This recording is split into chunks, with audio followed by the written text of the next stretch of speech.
Welcome to rhythm of learning. ഇന്നത്തെ ക്ലാസ്സിൽ 2024 നടന്ന രണ്ട് എക്സാമുകളില്, പ്രീവിയസ് ഇയർ എക്സാമുകളിൽ ചോദിച്ച കറണ്ട് അഫയേഴ്സ് ക്വസ്റ്റ്യൻ ആണ്. ഒന്ന് വനിതാ പോലീസ് കോൺസ്റ്റബിളും അടുത്തത് അറ്റൻഡർ എക്സാമും ആണ്. അങ്ങനെ രണ്ട് എക്സാമിൽ ഏകദേശം 18ഓളം ക്വസ്റ്റ്യൻസ് ഉണ്ട്. അപ്പൊ അതില് രണ്ടു മൂന്നെണ്ണല്ല, അതിനേക്കാൾ കൂടുതലൊക്കെ പലപ്പോഴും ആവർത്തിച്ച ചോദ്യങ്ങളായാലും നമ്മൾ പഠിച്ചു വെക്കുക. അപ്പൊ എന്തുകൊണ്ടാണെങ്കിൽ നമുക്ക് ചോദ്യം കാണുമ്പോഴേക്കും നമുക്ക് ആൻസർ എഴുതാനായിട്ട് നമുക്ക് അതിനെ കൊണ്ട് സാധിക്കും. അപ്പോ ഫസ്റ്റ് എന്താ പറയാ ക്വസ്റ്റ്യൻ ഇതാണ്: സൂര്യന്റെ ഉപരിതലത്തെ കുറിച്ച് പഠിക്കുന്നതിന് ഇന്ത്യ തദ്ദേശീയമായി വികസിപ്പിച്ച എന്ന് 2023 സെപ്റ്റംബറിൽ വിജയകരമായി വിക്ഷേപിച്ച ബഹിരാകാശ പേടകം ഏത് എന്നാണ് ചോദ്യം. ഇത് നമുക്കറിയാം, എന്നും പരീക്ഷയ്ക്ക് ചോദിക്കുന്ന ചോദ്യമാണ്, എത്രയോ പരീക്ഷയ്ക്ക് ആവർത്തിച്ചിട്ടുള്ളതാണ് അല്ലെ. പുതിയ കുട്ടികൾക്ക് വേണ്ടി ഒന്നും കൂടി ടീച്ചർ പറയാണ്, അതായത് എന്തിനെ കുറിച്ച് പഠിക്കാൻ? സൂര്യന്റെ ഉപരിതലത്തെ കുറിച്ച് പഠിക്കാൻ. സൂര്യന്റെ ഉപരിതലത്തെ കുറിച്ച് പഠിക്കുന്നതിന് വേണ്ടി ആര് നിർമ്മിച്ചതാണ്, അല്ലെങ്കിൽ ആര് വിക്ഷേപിച്ചതാണ്? ഇന്ത്യ തദ്ദേശീയമായി വികസിപ്പിച്ച എന്നാണ് വിക്ഷേപിച്ചത്? 2023 വിക്ഷേപിച്ചു. 2023 എന്നാണ് 2023 സെപ്റ്റംബർ 2 വിക്ഷേപിച്ച വിക്ഷേപിച്ച ബഹിരാകാശ പേടകം ഏത് എന്നാണ് ചോദ്യം. അതിന്റെ ഉത്തരം ഇതാണ്: ആദിത്യ L1. ക്ലിയർ ആയോ നിങ്ങൾക്ക്? സൂര്യന്റെ ഉപരിതലത്തെ കുറിച്ച് പഠിക്കുന്നതിന് ഇന്ത്യ തദ്ദേശീയമായി വികസിപ്പിച്ച 2023 സെപ്റ്റംബർ 2 വിജയകരമായി വിക്ഷേപിച്ച ബഹിരാകാശ പേടകത്തിന്റെ പേര് ആദിത്യ L1 എന്നാണ്. അടുത്ത ചോദ്യം ഇതാണ്: പരമ്പരാഗത നെല്ലിനങ്ങളെ സംരക്ഷിച്ചതിലൂടെ, അതായത് പരമ്പരാഗത നെല്ലിനങ്ങളെ സംരക്ഷിച്ചതിലൂടെ പത്മശ്രീ പുരസ്കാരം, പരമ്പരാഗത നെല്ലിനങ്ങളെ സംരക്ഷിച്ചതിലൂടെ പത്മശ്രീ പുരസ്കാരം നേടിയ കേരള കർഷകൻ ആരാണ്? പരമ്പരാഗത നെല്ലിനങ്ങളെ സംരക്ഷിച്ചതിലൂടെ പത്മശ്രീ പുരസ്കാരത്തിന് അർഹനായ കേരള കർഷകൻ ആരാണ്? സത്യനാരായണ ബേളേരി. അദ്ദേഹത്തിന്റെ പേര് ഇതാണ്: സത്യനാരായണ ബേളേരി എന്നാണ് അദ്ദേഹത്തിന്റെ പേര്. സത്യനാരായണ ബേളേരി. ക്ലിയർ ആയില്ലേ നിങ്ങൾക്ക്? അപ്പോ പരമ്പരാഗത നെല്ലിനങ്ങളെ സംരക്ഷിച്ചതിലൂടെ പത്മശ്രീ പുരസ്കാരത്തിന് അർഹനായ കേരളത്തിലെ കർഷകൻ. നമ്മൾ പത്മശ്രീ പുരസ്കാരത്തെ കുറിച്ചൊക്കെ ക്ലാസ് എടുത്തേണ്ടതിന് മുമ്പ് സത്യനാരായണ ബേളേരി കാർഷിക മേഖല, ചിത്ര നമ്പൂതിരിപ്പാട് മരണാനന്തരമായിട്ട് സാഹിത്യ വിദ്യാഭ്യാസം, EP നാരായണൻ കല, മുനി നാരായണ പ്രസാദ് സാഹിത്യ വിദ്യാഭ്യാസം, ഇതൊക്കെ നമ്മൾ മുമ്പ് പറഞ്ഞിട്ടുള്ളതാണ്. അതുകൊണ്ട് ഞാനിവിടെ വീണ്ടും എപ്പോഴും പറഞ്ഞ് നിങ്ങളെ ബോറടിപ്പിക്കുന്നില്ല. അപ്പൊ പരമ്പരാഗത നെല്ലിനങ്ങൾ വികസിപ്പിച്ചതിന് പത്മശ്രീ പുരസ്കാരത്തിന് അർഹനായ കേരള കർഷകൻ ആരാണ്? സത്യനാരായണ ബേളേരിയാണ് അല്ലെ. ഇനി അടുത്തത് ISROവിന്റെ അഭിമാന പദ്ധതിയായ ചന്ദ്രയാൻ 3 സോഫ്റ്റ് ലാൻഡിംഗ് നടന്നത് എന്നാണ്? ചന്ദ്രയാൻ 3യുടെ സോഫ്റ്റ് ലാൻഡിംഗ് നടന്നത് എന്നാണ് എന്ന് ചോദ്യം. സോഫ്റ്റ് ലാൻഡിംഗ് നടന്നത് എന്നാണെന്ന് പറഞ്ഞ് നിങ്ങള് ISROന്റെ അഭിമാന പദ്ധതി ചന്ദ്രയാൻ 3യുടെ സോഫ്റ്റ് ലാൻഡിംഗ് നടന്നത് 2023 ഓഗസ്റ്റ് 23. ഇത് 2023 നടന്നതെന്ന് പറഞ്ഞിട്ട് കാര്യമില്ല. 25 35 പരീക്ഷയ്ക്ക് ചോദിക്കും കേട്ടോ. ISROന്റെ അഭിമാന പദ്ധതിയായ ചന്ദ്രയാൻ 3യുടെ സോഫ്റ്റ് ലാൻഡിംഗ് നടന്നത് 2023 ഓഗസ്റ്റ് 23 ദേശീയ ബഹിരാകാശ ദിനമായിട്ട് ആചരിക്കുന്നത് ഓഗസ്റ്റ് 23 അല്ലെ. ദേശീയ ബഹിരാകാശ ദിനമായി ആചരിക്കുന്ന ദിവസം ഏതാണ്? ഓഗസ്റ്റ് 23. അപ്പൊ ആ രണ്ട് കാര്യം അവിടെ നിന്ന് കിട്ടില്ലേ? ചന്ദ്രയാൻ 3 ഭ്രമണപഥത്തിൽ പ്രവേശിച്ചത് എന്നാന്ന് ചോദിച്ചാൽ ഓഗസ്റ്റ് 5 2023 ഓഗസ്റ്റ് 5 എവിടെ എത്തി? ഭ്രമണപഥത്തിലെത്തിയത് 2023 ഓഗസ്റ്റ് 5 കേട്ടോ. ഇനി അടുത്തത്, ഇത് വിക്ഷേപിച്ചത് എന്നാന്ന് ചോദിച്ചാൽ എന്നാ പറയാ? ചന്ദ്രയാൻ 3 വിക്ഷേപിച്ചത് എന്നാന്ന് ചോദിച്ചാൽ 2023 ജൂലൈ 14. അപ്പോ ഇന്ത്യയുടെ മൂന്നാമത്തെ ചാന്ദ്രദൗത്യമായ ചന്ദ്രയാൻ 3 വിക്ഷേപിച്ചത് 2023 ജൂലൈ 14 ചന്ദ്രയാൻ 3 ചന്ദ്രന്റെ ഭ്രമണപഥത്തിൽ പ്രവേശിച്ചത് 2023 ഓഗസ്റ്റ് 5 ചന്ദ്രയാൻ 3 അല്ലെ സോഫ്റ്റ് ലാൻഡിംഗ് നടന്നത് എന്നാണ്? 2023 ഓഗസ്റ്റ് 23 ആ ഓഗസ്റ്റ് 23 എന്താണ്? ബഹിരാകാശ ദിനമാണ്. ദേശീയ ബഹിരാകാശ ദിനമാണ്. അടുത്തത് മികച്ച മലയാള ചിത്രത്തിനുള്ള 69ാമത്തെ ദേശീയ പുരസ്കാരം. ദേശീയ പുരസ്കാരങ്ങളൊക്കെ നമ്മൾ മുമ്പ് പറഞ്ഞിട്ടുള്ളതാണ്. അപ്പൊ 69ാമത്തെ ദേശീയ പുരസ്കാരം നേടിയ ഹോം എന്ന് പറയുന്ന ചിത്രം, ദേശീയ പുരസ്കാരം നേടിയ ഹോം എന്ന് പറയുന്ന ചിത്രം സംവിധാനം ചെയ്തത് ആര് എന്നാണ് ചോദ്യം. ആരാണ്? റോജിൻ തോമസ് ആണ്. ആരാണ്? റോജിൻ തോമസ്. വളരെ ഇമ്പോർട്ടന്റ് ആണ്. ഓരോ ദേശീയ പുരസ്കാരങ്ങളും അതിലെ സംവിധായകരും മികച്ച ചിത്രങ്ങളും ഒക്കെ നിങ്ങൾ പഠിച്ചു വെക്കേണ്ടതാണ്. കഴിഞ്ഞ ദേശീയ പുരസ്കാരം മുഴുവൻ നമ്മളൊരു ക്ലാസ്സിൽ പറഞ്ഞിട്ടുള്ളത് കൊണ്ട് ഞാൻ വീണ്ടും ഇവിടെ ആവർത്തിക്കുന്നില്ല. മികച്ച മലയാള ചിത്രത്തിനുള്ള 69ാമത്തെ ദേശീയ ചലച്ചിത്ര പുരസ്കാരം നേടിയ ഹോം എന്ന് പറയുന്ന ചിത്രം സംവിധാനം ചെയ്തത് റോജിൻ തോമസ് ആണ്. ക്ലിയർ ആയില്ലേ? ഇനി അടുത്തത് 2020 ഓഗസ്റ്റ്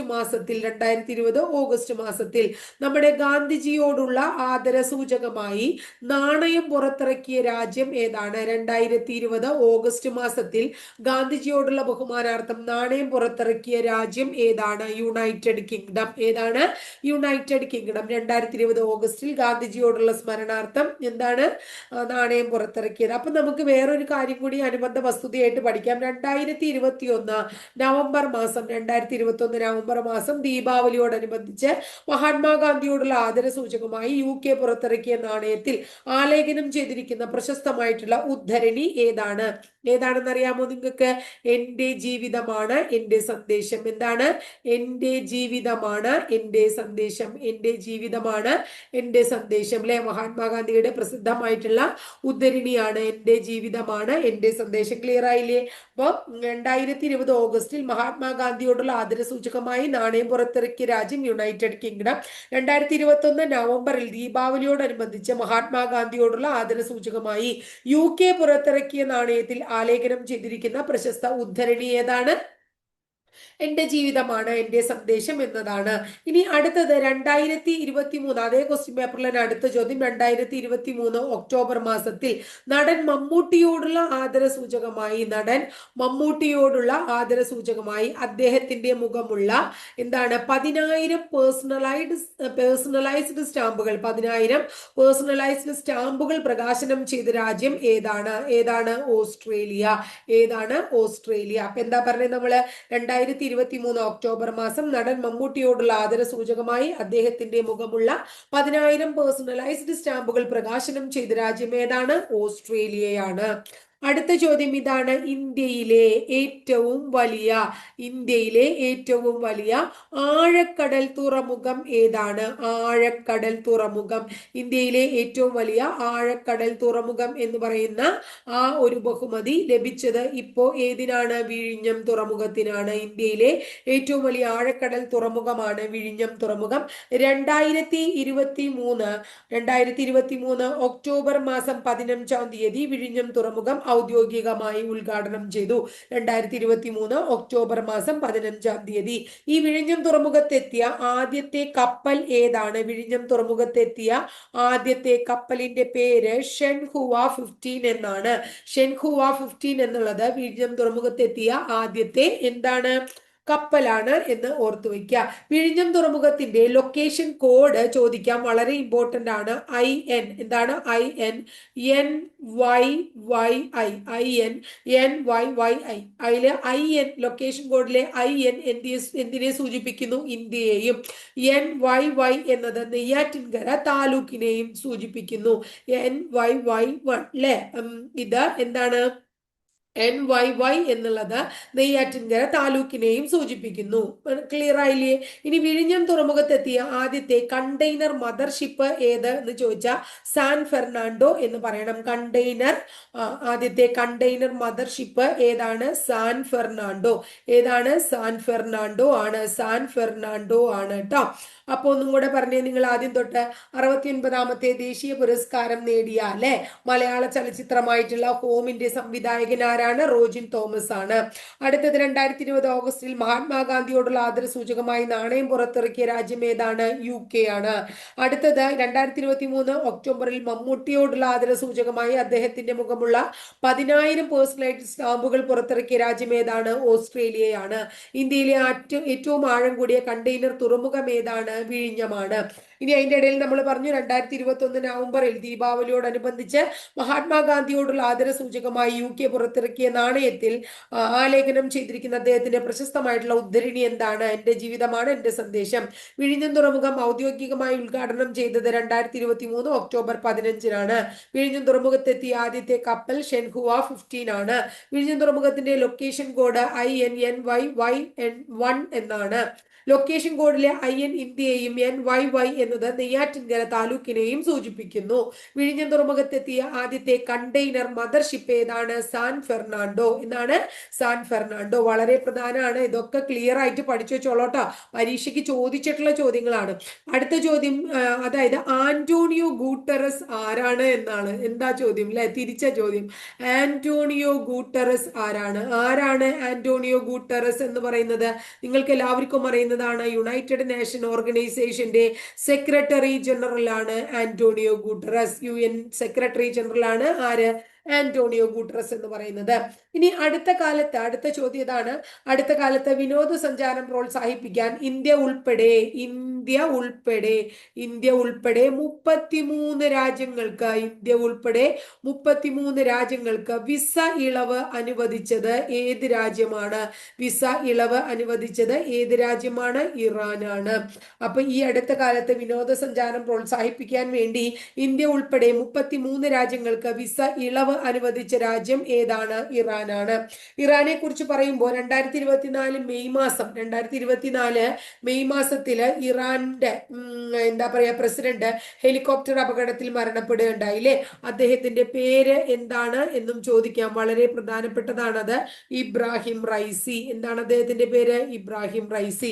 2024 മെയ്യിൽ ഹെലികോപ്റ്റർ അപകടത്തിൽ കൊല്ലപ്പെട്ട ഇറാൻ പ്രസിഡന്റ് ആരാണ്? ഇബ്രാഹിം റൈസി ആണ്. ഇനി അടുത്ത ചോദ്യം. 2024 ലോക്സഭാ തിരഞ്ഞെടുപ്പ് നടന്നു എന്ന് നമുക്ക് എല്ലാവർക്കും അറിയാം. അങ്ങനെ ലോക്സഭാ തിരഞ്ഞെടുപ്പ് നടന്നതിനൊപ്പം നിയമസഭാ തിരഞ്ഞെടുപ്പ് നടന്ന താഴെ പറയുന്നതിൽ ഏത് സംസ്ഥാനത്ത് നിയമസഭാ തിരഞ്ഞെടുപ്പ് നടന്നു എന്നാണ്. അതിലെ 4 ഓപ്ഷനിൽ ഉത്തരം ഇതായിരുന്നു: ഒഡീഷയും ആന്ധ്രാപ്രദേശും. ഏതാണ്? ഒഡീഷ, ആന്ധ്രാപ്രദേശ്. ഒഡീഷ, ആന്ധ്രാപ്രദേശ്. ഇത് കൂടാതെ 2024 ലോക്സഭാ തിരഞ്ഞെടുപ്പിനോടൊപ്പം നിയമസഭാ തിരഞ്ഞെടുപ്പ് നടന്ന മറ്റ് 2 സംസ്ഥാനങ്ങൾ കൂടിയുണ്ട്. അതും കൂടി നമ്മൾ പഠിക്കണം. അരുണാചൽ പ്രദേശ്, സിക്കിം. ഏതാണ്? അരുണാചൽ പ്രദേശ്, സിക്കിം. അപ്പൊ 2024 ലോക്സഭാ തിരഞ്ഞെടുപ്പിനോടൊപ്പം നിയമസഭാ തിരഞ്ഞെടുപ്പ് നടന്ന സംസ്ഥാനങ്ങൾ ഒഡീഷ, ആന്ധ്രാപ്രദേശ്, അരുണാചൽ പ്രദേശ്, സിക്കിം. ഒഡീഷ, ആന്ധ്രാപ്രദേശ്, അരുണാചൽ പ്രദേശ്, സിക്കിം തുടങ്ങിയവയാണ്. ക്ലിയർ ആയോ മക്കളെ? ഇനി അടുത്തത് അർജുന അവാർഡിന്. ഇങ്ങനെയാണ് ചോദ്യം. ഈ തവണ അർജുന അവാർഡിന് നിർദ്ദേശിക്കപ്പെട്ട മലയാളി താരമായ എം ശ്രീശങ്കർ എന്നാണ് ചോദ്യം. അദ്ദേഹം താഴെ തന്നിരിക്കുന്ന ഏത് കായിക ഇനവുമായി ബന്ധപ്പെട്ടിരിക്കുന്നു? ഹോക്കി, ഫുട്ബോൾ, അത്ലറ്റിക്സ്, ക്രിക്കറ്റ് എന്നാണ് 4 ഓപ്ഷൻ. എന്താണ് ഉത്തരം? അത്ലറ്റിക്സ് ആണ്. അപ്പൊ എന്താണ് ചോദ്യം? എന്താ? ഈ തവണ അർജുന അവാർഡിന് നിർദ്ദേശിക്കപ്പെട്ട മലയാളി താരമായ എം ശ്രീശങ്കർ ഏത് കായിക ഇനവുമായി ബന്ധപ്പെട്ടിരിക്കുന്നു? അത്ലറ്റിക്സുമായിട്ട് ബന്ധപ്പെട്ടിരിക്കുന്നു. ഇനി അടുത്തതും ആവർത്തിച്ച ചോദ്യങ്ങൾ തന്നെ ചോദിക്കുകയാണ്. ഇന്ത്യയുടെ സൗരദൗത്യം. താഴെ പറയുന്നവയിൽ ഇന്ത്യയുടെ സൗരദൗത്യത്തിന്റെ പേരെന്ത്? ഒരു ക്വസ്റ്റ്യൻ പേപ്പർ കഴിഞ്ഞ് അടുത്ത ക്വസ്റ്റ്യൻ പേപ്പറിലേക്ക് കടന്നപ്പോൾ 2ലും ഒരേ ചോദ്യം തന്നെ അല്ലെ? ആദിത്യ L1. ഇന്ത്യയുടെ സൗരദൗത്യത്തിന്റെ പേര് എന്താണ്? ഇന്ത്യയുടെ സൗരദൗത്യത്തിന്റെ പേര് ആദിത്യ L1 എന്നാണ്. ഇന്ത്യയുടെ സൗരദൗത്യം ഏതാണ്? ആദിത്യ L1. അടുത്ത ചോദ്യം ഇതാണ്. മികച്ച നടനുള്ള 69ാമത്തെ ദേശീയ ചലച്ചിത്ര പുരസ്കാരം 2023 നേടിയത് ഏത് നടനാണ്? അന്ന് നേടിയത് 2023 അല്ലു അർജുനാണ്. അത് കഴിഞ്ഞ് നമ്മൾ കഴിഞ്ഞ പ്രാവശ്യത്തെയൊക്കെ പഠിച്ചു വെച്ചിട്ടുള്ളതാണ്. ഇനി ഞാനിവിടെ വീണ്ടും ആവർത്തിക്കുന്നില്ല.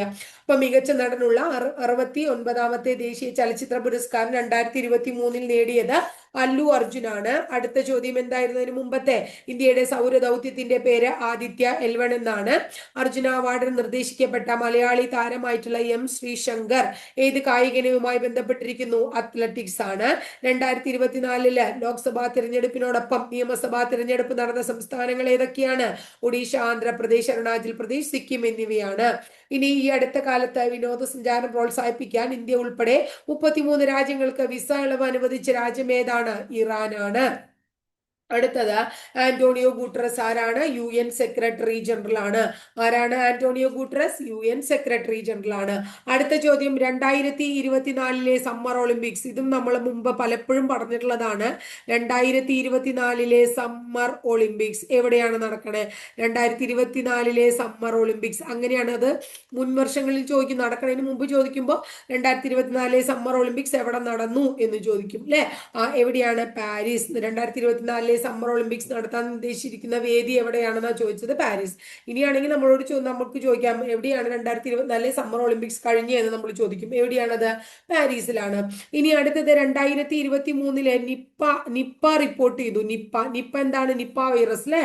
2023 നിപ്പ വൈറസ് റിപ്പോർട്ട് ചെയ്തത് കേരളത്തിലെ ഏത് ജില്ലയിലാണ്? കോഴിക്കോട്. 2023 നിപ്പ വൈറസ് റിപ്പോർട്ട് ചെയ്തത് കേരളത്തിലെ ഏത് ജില്ലയിലാണ്? കോഴിക്കോട് ജില്ലയിൽ കേട്ടോ. റിപ്പോർട്ട് ചെയ്തത് എവിടെയാണ് ആദ്യമായിട്ട് റിപ്പോർട്ട് ചെയ്തത്? ബംഗാളിലാണ്. 2001 ബംഗാളില് സിലിഗുരി എന്ന് പറയുന്ന സ്ഥലത്ത്. എവിടെയാണ്? സിലിഗുരി. ബംഗാളിലെ സിലിഗുരിയിലാണ് ആദ്യമായിട്ട് നിപ്പ റിപ്പോർട്ട് ചെയ്തത്. 2001 ഇന്ത്യയിൽ ആദ്യമായിട്ട്. കേരളത്തിൽ ആദ്യമായിട്ട് നിപ്പ വൈറസ് സ്ഥിരീകരിക്കപ്പെട്ടത് കോഴിക്കോട് ജില്ലയിലെ പേരാമ്പ്രയിലാണ്. കേരളത്തിൽ ആദ്യമായിട്ട് എവിടെയാണ്? കോഴിക്കോട് ജില്ലയിലെ പേരാമ്പ്ര എന്ന് പറയുന്ന സ്ഥലത്താണത് സ്ഥിരീകരിക്കപ്പെട്ടത് എന്നും ഓർത്തു വെക്കുക കേട്ടോ. ഇനി നിപ്പ പ്രതിരോധത്തിനായി Kerala one health centre for Nipah research സ്ഥാപിതമായ മെഡിക്കൽ കോളേജ് ഏതാണ്? കോഴിക്കോട് മെഡിക്കൽ കോളേജ് ആണ്. നിപ്പയെ പ്രതിരോധിക്കാനായിട്ട് Kerala one health centre for Nipah. Kerala എന്താണ്? Kerala one health centre for Nipah. Kerala one health centre for Nipah research എവിടെയാണ് സ്ഥാപിതമായത്? കോഴിക്കോട് മെഡിക്കൽ കോളേജിലാണ്. എവിടെയാണ്? കോഴിക്കോട് മെഡിക്കൽ കോളേജിലാണ്. ഇനി അടുത്തത് ചോദ്യം 2023 ഐക്യരാഷ്ട്ര സംഘടന ഏത് വർഷമായിട്ടാണ് ആചരിച്ചത്? ഓപ്ഷനില് ചെറുധാന്യ വർഷം. നമ്മള് വർഷങ്ങൾ 2026 വരെയുള്ളത് നമ്മൾ പഠിച്ചു വെച്ചിട്ടുണ്ട്. അപ്പൊ 2023 ചെറുധാന്യ വർഷമായിട്ട് ആചരിച്ചു എന്നോർക്കുക. 2024 summer Olympics Paris. 2023 Nipah virus report ചെയ്തു കോഴിക്കോട്. നിപ്പ വൈറസ് ഇന്ത്യയിൽ ആദ്യമായിട്ട് റിപ്പോർട്ട് ചെയ്തു 2001 ബംഗാളിലെ സിലിഗുരിയിൽ.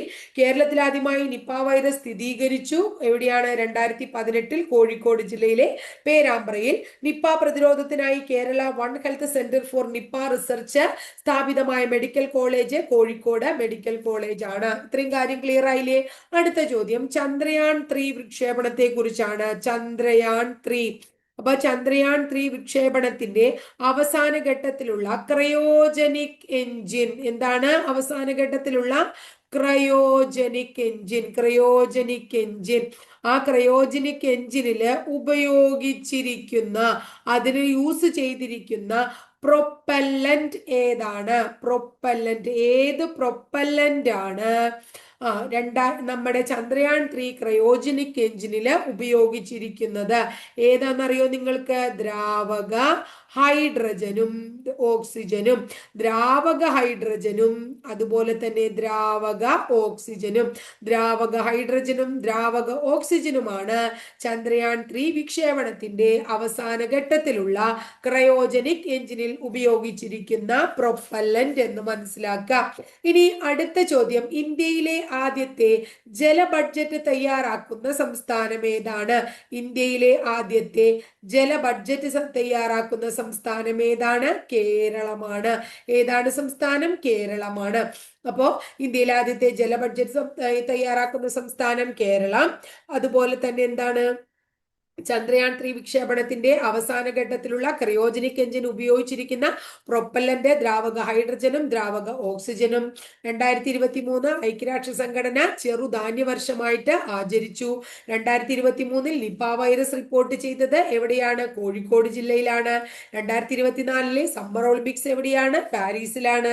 നിപ്പ വൈറസ് ഇന്ത്യയിൽ ആദ്യമായിട്ട് റിപ്പോർട്ട് ചെയ്തത് ബംഗാളിലല്ലേ 2001 കേരളത്തിൽ ആദ്യമായി നിപ്പ വൈറസ് സ്ഥിരീകരിക്കപ്പെട്ടത് 2018 കോഴിക്കോട് ജില്ലയിലെ പേരാമ്പ്രയിലാണ്. ഇനി Kerala one health centre for Nipah research എന്ന് പറയുന്ന സ്ഥാപിതമായത്, നിപ്പ പ്രതിരോധത്തിനായി സ്ഥാപിതമായത് കോഴിക്കോട് മെഡിക്കൽ കോളേജിലാണ്. ഇത്രയും കാര്യം ക്ലിയർ ആയില്ലേ? ഇനി ഒരു ക്വസ്റ്റ്യനും കൂടെ, ഒരു ക്വസ്റ്റ്യൻ ടീച്ചറെ പറയാൻ വിട്ടു. ഒരു ക്വസ്റ്റ്യൻ കൂടെ. അടുത്തിടെ ജി ഐ ടാഗ് ലഭിച്ച ചോക്കുവ അരി, ജി ഐ ടാഗ് ലഭിച്ച ചോക്കുവ ട്ട മക്കളെ, ചോക്കുവ അരി ഏത് സംസ്ഥാനത്തിന്റെ മാന്ത്രിക അരി എന്നറിയപ്പെടുന്നു? ഏത് സംസ്ഥാനത്തിന്റെ മാന്ത്രിക അരി എന്നറിയപ്പെടുന്ന ചോക്കുവ അരിക്കാണ് ഈ അടുത്തിടെ ജി ഐ ടാഗ് ലഭിച്ചത്. എവിടത്തെ അറിയോ? അസം. എവിടത്തെ? അസം. അപ്പോ അസമിലെ മാന്ത്രിക അരി എന്നാണ് ചോക്കുവ അരി അറിയപ്പെടുന്നത്. ചോക്കുവ അരിക്ക് ജി ഐ ടാഗ് ലഭിച്ചു.